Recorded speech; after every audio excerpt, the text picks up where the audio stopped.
د اواز د خیبر کمرخیل ادبي ټولنې مینوالو موږ اوس په خپل نمبر سره غواړو چې په دلان تانګ واقع چې کوم موږ مګر ټیم په واخل چې کوم ټول مشکور او ټیم نه خو لږ وخت ډېر ورګ د مزګر ټیم دی موږ غواړو چې اوس په اخر کې پاس کوله په دې څه بل چې کوم دا واټ ورکړو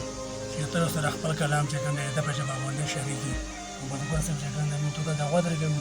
چې موږ مینوال په خپل کلام سره ولګو ډېره مننه لیدنه بس یو کلام دی سره شوکو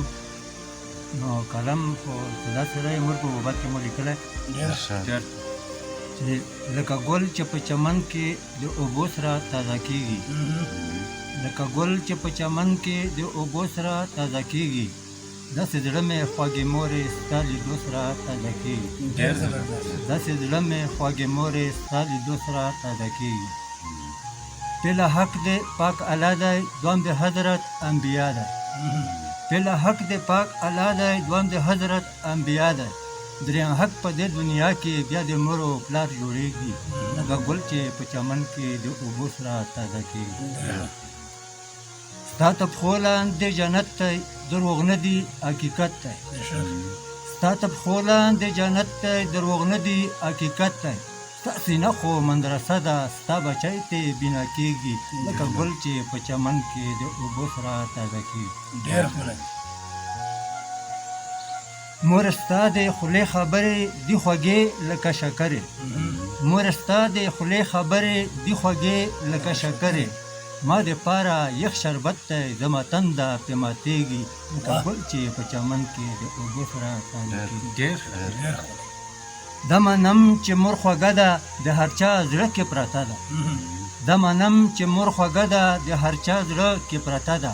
چې په لار کې تیندک وخوري وایه دې اواز پرې کېږي لکه ګل چې په چمن کې د اوبو سره تازه کېږي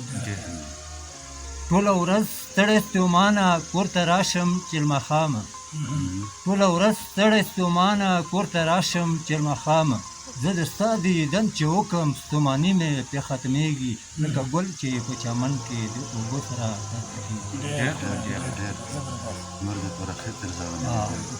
او ما د کور ټول انسانان لوی واړه دي په ما ګرانه